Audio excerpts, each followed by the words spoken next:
If you can build an organization that's based on transparency, accountability, and authenticity, I think you create a culture in which people feel like they can grow and handle whatever comes next.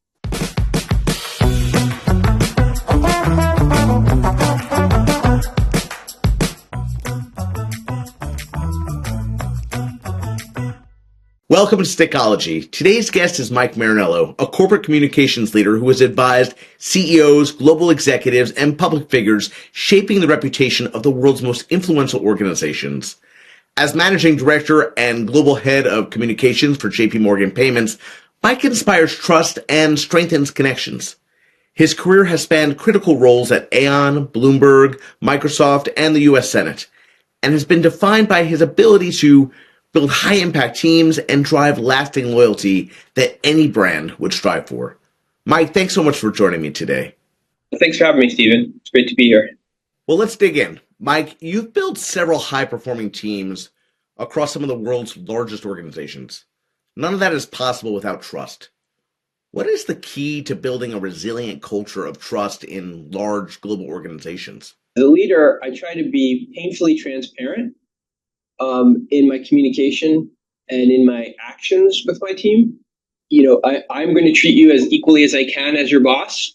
And as a result, I'm going to expect that you will both respect that and then will be accountable for both your actions and your outputs and your impact.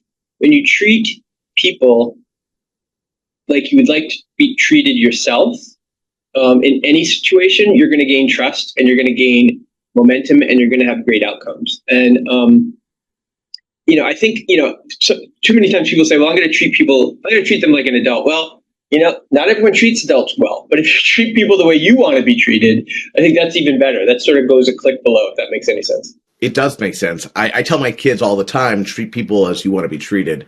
And it's a philosophy that can be applied in both our personal and business lives, right?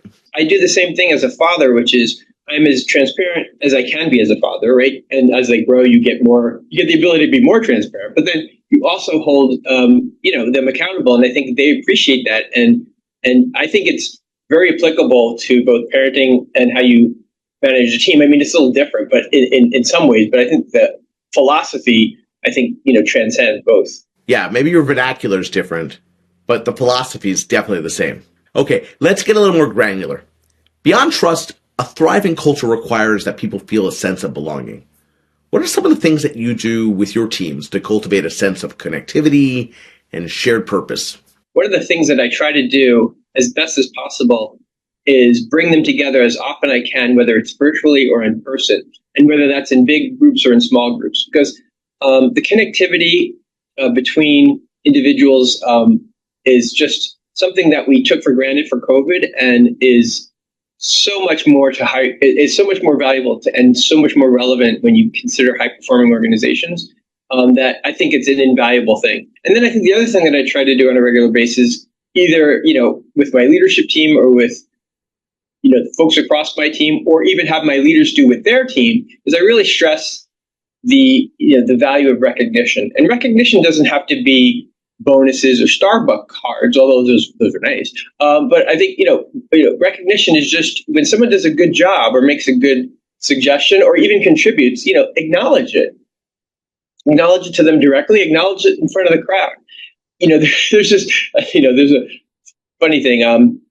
My kids grew up loving the movie The Incredibles. And there's a line in The Incredibles from one of the kids who says to the father, well, if everyone's great, nobody's great, right? And I think that's a challenge. That's different than recognition, right? When everybody gets a trophy just because you don't want someone to feel bad, that creates actually a negative culture.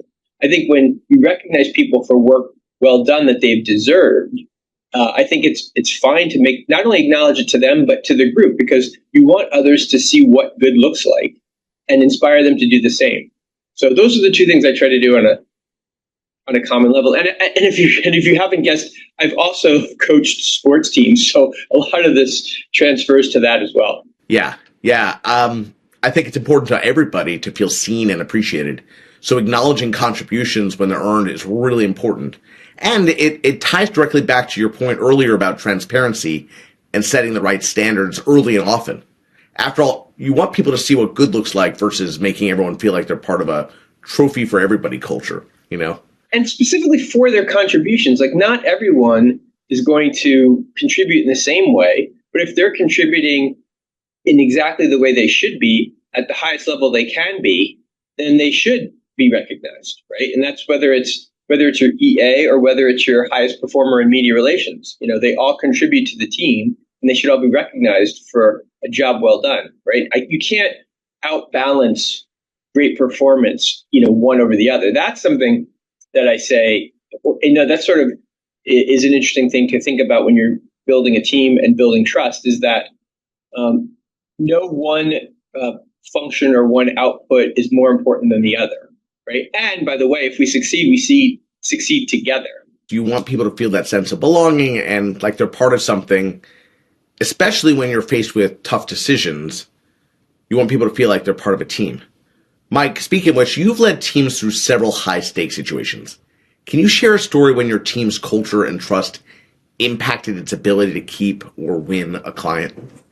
The one that shaped me professionally dates back to my days in the agency, where we were trying to unseat Ketchum, who had been with Medtronic for about 15 years and seemed like the unconquerable incumbent. And we made it through the RFP rounds, and we made it all the way to the finals. And it was the night before. We're in a hotel in Minneapolis. Anna Marie DeSalva, myself, and another teammate were, in this ballroom, the three of us in this ballroom, putting, running through our deck and, remembering the slides. And we just stopped. And we thought, if we go in there just like Ketchum, why are they going to change their mind? What would they do different? Why would they hire us? And so we all decided, the hell with it, and we dumped the deck. And we went in with flipboards and markers and walked them through what we were going to do. And we had a deck, we gave it to them, but that's what we presented, our own thinking, our own team, and the way we were going to, differentiate ourselves and be the best choice for them. Because we thought, what the hell, like let's go down swinging as opposed to like knowing, right, what was going to happen if we just presented the deck. So we did it, and we all sort of like felt great about it, hugged each other, and then got in the cars and went to the airport. By the time we got to the airport, they called us and told us, you won. And I just remember thinking, wow, right, like show up differently, right?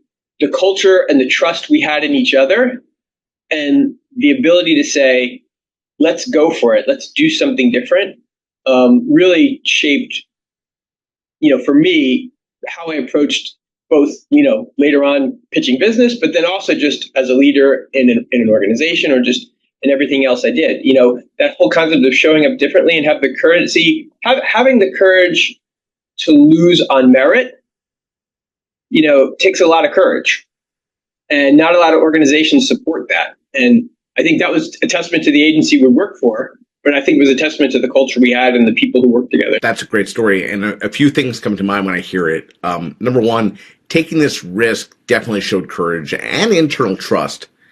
And number two, that combined with your employees' willingness to give you permission to be innovative and think outside the box clearly allowed you to show up different and win the account.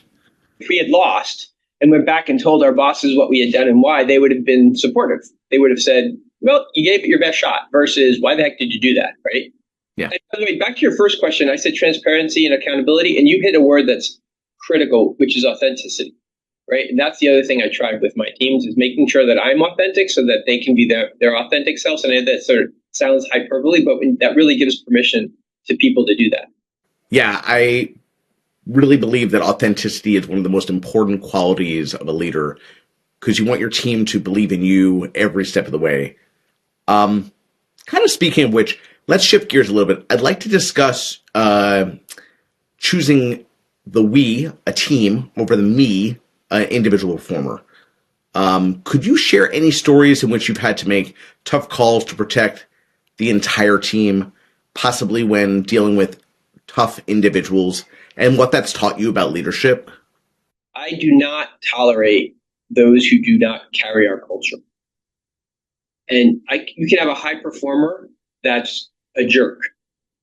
And I just cannot stomach that. It becomes corrosive and it becomes intolerable. And you not only erode the culture on your team, but you erode your team's trust in you as a leader to not handle the problem. And it speaks volumes for you as a leader if you let that stuff go, as much as it does corrode the environment. Even if you're working hard to correct the behavior, but it's not working, right? So I might be in there like trying to coach the person, help the person, get them to see why they need to adapt, change, or grow. But if you don't pull yourself back and say, how much of this do I do before it really impacts the team and their lack of understanding or lack of appreciation or trust in me to handle the problem. So for me, that's one of the things that I've had to do a number of times, and it's never an easy thing to do because not all the people who don't map culturally are bad people or are jerks, right? It's not always about a jerk. Sometimes it's just folks who just can't get it, won't do it, stuck in their ways. And so it's not always that, but it's the cultural thing that becomes then a cultural detriment is to me the thing that I have the least amount of tolerance for. And I think that does come from both having been an athlete, in college at the Division I level and seeing what it truly takes to win and to be a team. And then as a coach, right, where I've won championships with my teams, even though they're like 7th and 8th grade basketball, nothing momentous. But to win a championship, you got to do certain things.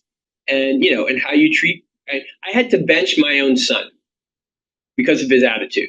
That was a bellwether moment, right, in 7th and 8th grade basketball, when my son, who felt like, well, my dad's the coach, I can do whatever I want, act out, blah, blah, blah. He's not going to yell at me in front of the other guys. I took him out of practice a couple of times and I benched him. And then I finally sat him down and said, you're part of this team just like everybody else. And you think I would have taken that from anybody else? And doing that showed those kids that I was for real, that I wasn't going to tolerate my son who wasn't behaving the way he should have been. And that's how I would treat a team. That story does a great job of illustrating the conviction required to protect a culture. It also shows how incredibly difficult it is to be a parent. It's a fine line. You want to give everyone coaching, including your kids, but there must be a point where you prioritize the team's health over one person's performance or potential. That's what ultimately preserves the team's trust in you as a leader. Let's shift to the topic of customer connection. Can you give me an example of a brand who has mastered the art of making its customers feel truly connected? A recent example for me goes back to my days when I was at Aon, and I was in this group of CCOs. I was introduced at the time to the woman who was running communications for Levi's, and it was the whole thing. It was the whole situation around Roe v. Wade, and they were just so authentic and so immediate in their response because who their customer base was. And I so admired that work. And we were struggling with it at Aon because we had such a diverse, not only employee base geographically, but demographically, and and then we were all over the world and whatever. And we were just, we had all these different types of clients, and so we were really struggling with it. And I spent a number of hours on the phone with her, and she helped me. And one of the things she said to me was, give yourself a break, Mike. Like our demographic is a lot easier to read, right? So yes, we did it right, and yes, we were swift, but we also have a very defined, audience, and it was a no-brainer. It's different for what you're dealing with, and there's going to be hundreds of levels of nuance, and so give yourself that break. And so by being able to have her counsel allowed me and my team to figure it out with our executives as to how to go forward at Aon. And it was a super helpful moment because, again, I learned from her and took an organization that, didn't have an easy answer, but was able to work itself through. So I think, again, all companies have to be thinking that way right now. And the successful ones are the ones who are doing that. Yeah, I think that's true. And I also think it speaks to the importance of leveraging your network to think better and think stronger. Mike, you've spoken about showing up differently, which requires creativity and innovation. What's an example of time where direct engagement with a customer or employee led to an unexpected insight and changed your business's strategy or self-perception? I think two examples stick out in my mind. I think when I was at Bloomberg working for Mike and both for the company, the pivot of them historically thinking of themselves as either media or finance adjacent to no, we're actually a tech company, right? When you think about the Bloomberg terminal, that's their revenue generation. What is it? It's a software as a service that sits on the second largest private cloud in the world. That's a tech company. And and so when they were able to sort of realize as the shifting dynamics and the shifting marketplace that they had to pivot because of what they were hearing from their clients, what they were hearing from the people they were recruiting and their own people, that pivot was necessary and required. And I was happy to be a part of that, pivot and shift. But the company really recognized it, embraced it, understood it. And that was because of the feedback from their clients. I think it was from the feedback from their own people. I think it was from a recognition of the environment. And by the way, I was just talking to him yesterday. There's no shock that Mike has named his successor to be Vlad Klitschko, who at the time was head of engineering product, right, and technology. And he named his predecessor, to be Vlad, who that's where it was. Where I guarantee you 5 years ago, or 5 years, if that hadn't happened, they would have named the head of sales without a doubt, right? And not that that person isn't worthy, but when you realize, like, wait, we're a product-driven technology company, a product-driven technology person should be running this company. And by the way, that's what Mike was.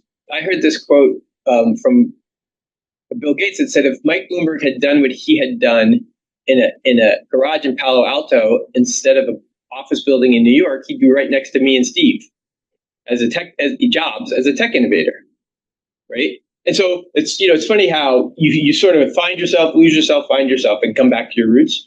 But I think that's one of my favorite examples. I think of Bloomberg today, the company, as a tech company, probably as a result of a lot of that work that was done then.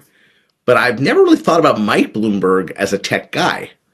So I learned something new today. Not to go into a Bloomberg origin story, but Mike ran IT at Solomon Brothers for 3 years, and sort of became a technologist, even though he did actually study engineering. And so he took that forward. So even building the first terminals that they sold to Morgan Stanley, right? And having people bringing in a team that created the software and the hardware, but his vision and so it's really interesting. That's why I remember saying to them, we are a tech company. We just have to make sure everybody knows it. Right. Going back to that pivot story, it shows that you need to listen 24/7, because when you do, you're going to hear what the marketplace, the customers, your employees have to say, right? And data. I mean, data also showed that, the real pivotal point there was data that helped the conversation, which was they were having a hard time recruiting people because people didn't think Bloomberg was a tech company. And so they were losing to Google and Apple and all the folks, Microsoft, folks they needed to recruit. So the data, so they sort of intuitively saw it and then knew it and then realized, oh my gosh, if people don't know this, we're not going to be able to hire people who can build this product. So it became this virtuous cycle. Mike, on the topic of recruiting and hiring a high impact team, what is your advice for a new leader who is building an organization from scratch? If you're going to build something, you bring in people you know and trust to start, create the bedrock, and have everyone. Harvard did the study about that. That's the number one, way to success for new teams is you bring in people you know and trust, and you row together, and it makes the rowing a lot easier. And then you bring in people who then follow and row along, so to speak. And so my thing has been to bring in people you either know and trust, or people who you believe will be sort of culture carriers like that. Here's that phrase again. When you bring them in as you build. So I will use two examples, complete opposite models. When I was building the team at Aon, I had a bunch of piece parts that I was bringing together and creating this new organization, but I knew we were short on senior level talent. And so I had to bring in senior level talent that could not only lead, but be those culture carriers, because you're bringing people who've been doing it for 7 or 8 years differently along. And you're also bringing in people who didn't know what it was like prior. They were just here to operate off of the vision I had for the team. So I brought in all new folks that I hadn't previously worked with, but folks who, when I went through the interview process, or folks who had been recommended to me, right? Things of that nature were all, folks who I felt like, yes, I can trust these folks. They get the vision. They're excited about building, and they were going to be culture carriers. At JP Morgan, I did the opposite because I was really starting from scratch. But what I needed I needed to scale myself. I was one person. And so I needed to scale myself fast. And so I brought in senior people I knew and trusted, and who could help me scale myself first, who then I could build under. And then I have a leadership team now who is all of that ilk, who are now bringing in, hiring, and running teams. Similar approach, different models based on what the environment was that I was walking into, if that makes sense. It does make sense. And good or bad, I now have the image of 25 Mike Marinellos running around. Mike, I want to close out on a topic of inspiration and longevity. Right now, things are changing at such a rapid pace. What's one thing that a leader can do to build a team that will stand the test of time? If you can build an organization that's based on transparency, accountability, and authenticity, I think you create a culture in which people feel like they can grow and handle whatever comes next, and they'll do it together. So I think the culture of the team that you build is a bellwether for your success, right? No matter what comes your way. So for example, AI is disrupting everything right now, one way or another. And AI is not going to take your job, but the person using it will. Mm-hmm. Right? And that's what I tell my team. I was like, don't be afraid of it. It's going to make you more, it's not going to replace you. It's going to make you more valuable. It's going to make you more impactful. It's going to make you more effective. And I think, and they trust me when I tell them that. They believe it because they see me doing it. And then it doesn't become, it doesn't become the boogeyman. It actually becomes something that they should explore. And then what we're doing now is we're doing all sorts of things. We're doing all sorts of community learnings and sharing best practices.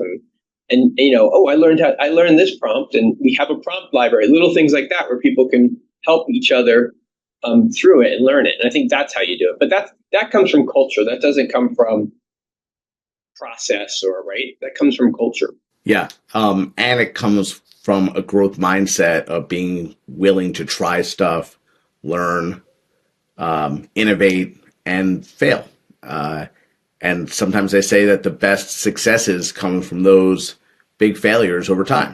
The fail fast model. But two of my favorite quotes that I share with my team all the time was, one's from John Wooden, the famous collegiate basketball coach, who said, you miss 100% of the shots you don't take, right?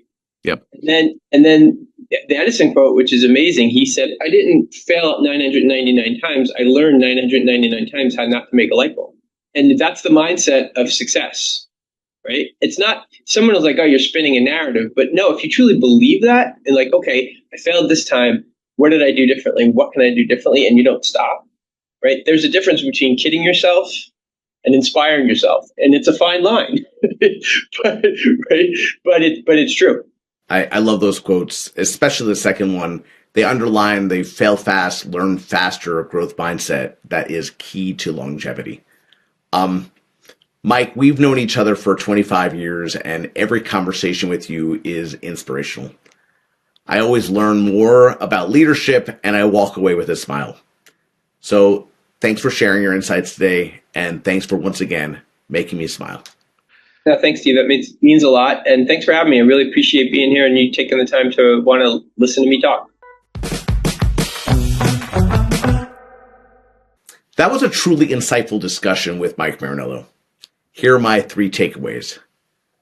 Number 1, transparency and accountability form the bedrock of trust. Leaders must be painfully transparent and consistent in both communication and action. Treating people the way you want to be treated creates a level playing field where teammates are held accountable to high, clearly articulated standards. This approach removes ambiguity and builds the necessary bedrock for a high-performing team. Number 2, protect your culture by upholding your standards. High performance is never a viable substitute for a poor cultural fit. Allowing a cultural detractor, even a high achiever, to remain on the team erodes the collective culture, and more importantly, it destroys the team's trust in you as a leader. Leaders must have the conviction to make tough calls to ensure that everyone understands the shared, non-negotiable standard. And number 3, innovation requires the courage to show up different. For an organization to win, it must actively seek ways to differentiate itself. This demands leadership that encourages its team to innovate and take calculated risks, embracing a fail fast, learn faster mindset. Whether pivoting a global company's self-identity or dumping a high-stakes pitch deck, the culture must foster courage to risk losing on merit. Mike provided some foundational principles and real-world stories that every leader can draw upon. I hope this conversation was as impactful for you, the listener, as it was for me.